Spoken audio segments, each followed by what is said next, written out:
Assalamualaikum warahmatullahi wabarakatuh.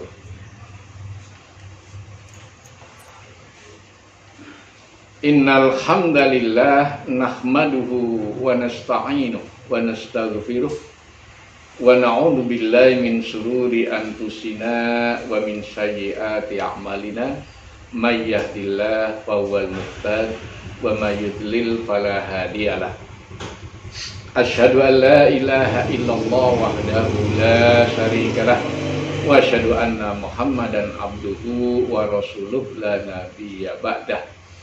Allahumma sholli wa sallim wa barik ala Muhammad wa ala alihi wa sahbihi wa man walah, amma ba'd. Qala Allah ta'ala fil kitabil karim, a'udzu billahi minasy syaithanir rajim. Wa'budullah wa la tusyriku bihi syai'an. Al-ayah. Para pemirsa yang dirahmati Allah, kajian selanjutnya pada pagi hari ini yaitu tema akidah dalam kehidupan seorang muslim. Terlalu banyak kita lihat sebagai seorang muslim dalam kehidupannya terjadi pada penyimpangan akidah. Maka dalam hal ini kita harus selalu hati-hati. Sebagai seorang muslim harus betul-betul memahami akidah dalam kehidupan sehari-hari. Kita semua pernah, bahkan sering, bahkan selalu mengikuti kajian-kajian Islam. Mestinya ketika mengikuti kajian-kajian Islam, ya, ada pelajaran yang bisa kita ambil. Sehingga mestinya ada perubahan dalam perilaku kehidupan sehari-hari. Misalnya yang tadinya kufur menjadi orang yang selalu bersyukur. Yang tadinya suka menipu menjadi orang yang jujur. Yang tadinya orang sombong menjadi tawadhu. Yang tadinya bermusuhan menjadi persaudaraan. Yang tadinya imannya lemah menjadi kuat. Yang tadinya suka berbuat syirik menjadi orang-orang yang berakidah dan menjauhkan perbuatan syirik. Mestinya semacam itu. Namun ternyata banyak yang mengikuti pengajian-pengajian, kajian-kajian Islam, namun belum ada perubahan. Nah, disinilah pentingnya akidah dalam kehidupan seorang muslim. Akidah secara bahasa berakar dari kata aqadah, yaqidu, aqidatan. Maka dari kata-kata itu berarti masuk dalam arti akdan. Akdan berarti simpul atau ikatan atau perjanjian atau kekokohan, kokoh. Nah, akidatan terbentuknya menjadi akidah, yaitu suatu keyakinan. Apa relevansinya antara akdan dan akidah? Antara akd dan akidah adalah keyakinan itu tersimpul dengan kokoh di dalam hati, bersifat mengikat dan mengandung perjanjian. Menurut istilah syara, kepercayaan atau keyakinan kepada hakikat atau nilai-nilai yang mutlak, yang tetap dan kekal serta suci, seperti yang diwajibkan oleh syarat, yaitu beriman kepada Allah Subhanahu wa taala, rukun iman, rukun Islam, bahkan perkara-perkara yang gaib. Ingat, Bapak dan saudara yang saya hormati, tentang pendidikan akidah sebagai asas bagi pembinaan Islam pada diri seorang Dan ini merupakan inti dari amalan Islam seseorang. Orang yang tidak memiliki akidah menyebabkan amalannya tidak berarti apa-apa di hadapan Allah. Tanpa akidah Islam, amal seorang akan kosong, bahkan sia-sia, bahkan bagaikan fata morgana di tanah datar, bagai debu-debu peterbangan yang tiada berguna. Ingat firman Allah dalam surat An-Nur ayat 39. A'udzubillahi minasyaitonir rajim. Walladzina kafaru a'maluhum kasarabim biqi'atin yahsabuhu dham'an ma'an hatta idza ja'ahu lam yajidhu syai'an wa wajadallahu indahu fawaffahu hisabah wallahu syari'ul hisab. Dan orang-orang kafir amal-amal mereka adalah laksana fata morgana di tanah yang datar, yang disangka air oleh orang-orang yang dahaga. Tetapi bila didatanginya air itu, dia tidak mendapatinya sesuatu apapun, dan didapatinya ketetapan Allah di sisinya. Lalu Allah memberikan kepadanya perhitungan amal-amal dengan cukup, dan Allah adalah sangat cepat perhitungannya. Dalam hal ini, orang-orang kafir, karena amal-amal mereka tidak didasarkan atas iman, tidaklah mendapatkan balasan dari Tuhan di akhirat, walaupun di dunia mereka mengira akan mendapatkan balasan atas amalan. Maka mari kita jangan sampai menjadi orang kafir. Wa qadimna ila ma amilu min amalin faja'alnahu haba'an mansura. Dan kami hadapi segala amal yang mereka kerjakan, lalu kami jadikan amal itu bagaikan debu yang berterbangan. Yang dimaksud dengan amal mereka di sini ialah amal-amal mereka yang baik-baik yang mereka kerjakan di dunia. Amal-amal itu tak dibalasi oleh Allah karena mereka tidak beriman. Ternyata Bapak dan saudara yang saya hormati, ayat-ayat yang pertama turun di Mekah menjurus pada pembinaan akidah. Nabi SAW membina akidah dengan kuat dan jelas dan sangat berani, yang akhirnya melahirkan sahabat-sahabat yang mempunyai daya tahan yang kuat dalam mempertahankan dan mengembangkan Islam ke seluruh dunia. Nah, disinilah para ulama, para habai, para kaya ustadz di Indonesia harus betul-betul dalam ceramahnya mengutamakan akidah, sehingga betul-betul umat Islam yang ada di Indonesia berakidah kuat seperti yang dipraktekkan oleh Rasulullah SAW. Contoh, Bilal bin Rabah tidak berkurang imannya walau disiksa, ditindih batu besar di tengah padang pasir yang panas. Kemudian contoh yang lain, keluarga Ammar bin Yasir tetap teguh imannya walau berhadapan dengan ancaman maut.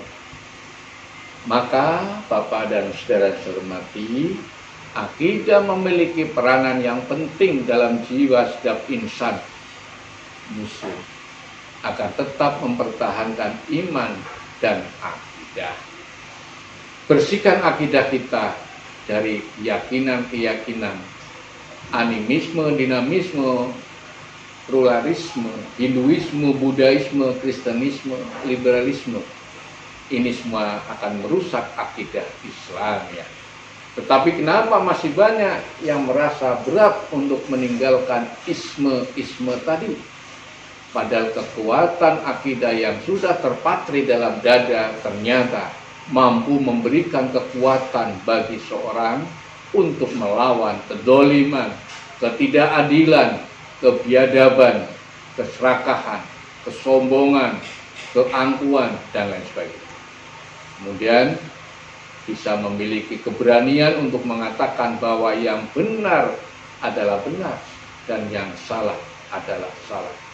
Qulil haq walau kana murra. Keadaan umat Islam saat ini begitu rapuh akidahnya, mudah terpengaruh dengan berbagai unsur-unsur negatif karena takut miskin, takut kehilangan pekerjaan, takut kehilangan jabatan, takut kehilangan kemewahan dunia, takut kehilangan karismatiknya yang semu, takut kehilangan kewibawaannya, takut kehilangan kehormatannya. Mereka juga mudah mengorbankan akidah dan terjerumus dalam kesesatan. Na'udzubillah min dzalik. Dalam Al-Quran Allah mengingatkan dalam surah Ibrahim, Allah lah yang memiliki segala apa yang ada di langit dan di bumi, dan kecelakaanlah bagi orang-orang kafir karena siksaan yang sangat pedih, yaitu orang-orang yang lebih menyukai kehidupan dunia daripada kehidupan akhirat dan menghalang-halangi manusia dari jalan Allah dan menginginkan agar jalan Allah itu bengkok. Mereka itu berada dalam kesesatan yang dalam. Sungguh luar biasa. Jika akidah telah meresap ke dalam jiwa, lubuk hati seorang, akan membentuk pribadi-pribadi muslim atau masyarakat yang memiliki karakter, yaitu karakter insan yang yakin Allah itu Maha Esa, akan menggerakkan seluruh tingkah lakunya, percakapannya, dan gerak-geriknya untuk mencari keridhaan Allah. Dalam surat An-Nahl 97, Allah berfirman, "Man amila sholihan min dzakari wa unsa wa huwa mu'min, fala nuhyiyanahu hayatan thayyibah wa naziyannahum ajrahum bi ahsani ma kanu ya'malun." Yang kedua, orang yang berakidah kuat, dia akan menjadi orang yang berkarakter insan soleh. Artinya taat kepada Allah, jauh dari pelanggaran. Dan karakter yang ketiga, insan yang berakhlak cemerlang dan terpuji, berani mengikis sifat-sifat yang buruk dan melahirkan ketakwaan kepada Allah Subhanahu wa ta'ala. Qad aflahal mu'minun alladzina hum fi sholatihim khashi'un walladzina hum 'anil lagwi mu'ridun, dan seterusnya. Bapak dan saudara yang saya hormati, karakter selanjutnya itu insan yang optimis, yakin pada diri sendiri, bekerja untuk mencapai kejayaan dunia akhirat. Maka kita harus memahami bahwa kita harus mencari anugerah dari Allah Subhanahu wa ta'ala untuk mencari kebahagiaan akhirat, namun kita tidak lupa untuk mencari juga kenikmatan dunia. Usahakan kita menjadi orang yang sukses dunia dan sukses di akhirat. Karakter yang kelima, insan yang dan masyarakat yang teguh pendiriannya, mempunyai prinsip tidak mudah terpengaruh dengan keadaan yang mengancam nilai dan akhlak manusia. Ini semuanya adalah tergantung bagaimana kita memahami akidah yang benar atau tidak. Karakter yang keenam, insan dan masyarakat yang maju dalam segala bidang. Ya, maka Islam tidak boleh meninggalkan teknologi. Islam and teknologi harus nyatu sehingga kita tidak akan ketinggalan sama. Yang ketujuh, karakter yang ketujuh, insan yang mau berlomba-lomba dalam kebaikan dan mencegah kemungkaran. Fastabiqul khairat. Bapak dan saudara yang saya hormati, yang ke-8, karakter yang ke-8 adalah insan yang tidak mudah putus asa, wala ta'asu min ruhillah. Kita jadi orang jangan sampai mudah putus asa, terus berjuang, berjihad. Dan yang ke-9 adalah karakter insan yang sanggup berjihad di jalan Allah walaupun dengan hartanya, bahkan nyawa sebagai taruhannya. Ini semua adalah karakter yang bisa diterapkan sebagai orang yang berakidah kuat, maka ditutup dengan sebuah karakter insan yang zuhud, yaitu fokus pada akhirat, tetap mencari keduniaan yang halal dan thayyib, tidak mau merugikan negara, masyarakat, rakyat, termasuk dalam hal ini adalah korupsi yang merajalela. Maka hal ini akidah betul-betul harus diterapkan sehingga menjadi orang yang berkarakter yang baik. Kesimpulannya bahwa untuk membentuk pribadi muslim yang soleh dan kader pejuang Islam yang berkarakter religius, dan untuk membangun jamaah yang aman dan sejahtera lahir batin dan ukhuwah yang benar, membina persatuan dan kesatuan dalam persaudaraan, maka pembinaan akidah harus diprioritaskan. Jangan sebaliknya, malah ditinggalkan. Semoga melalui kajian ini, kita semua terutama para mubaligh tetap selalu dalam dakwahnya menyinggung tentang akidah, karena sangat penting sekali dan pengaruhnya luar biasa untuk menyelamatkan negara kita, Indonesia. Jangan sampai masyarakatnya akidahnya rusak. Terima kasih atas perhatiannya. Mohon maaf. Billahi taufiq wal hidayah. Assalamualaikum warahmatullahi wabarakatuh. Inna Allah wa malaikatahu yusalluna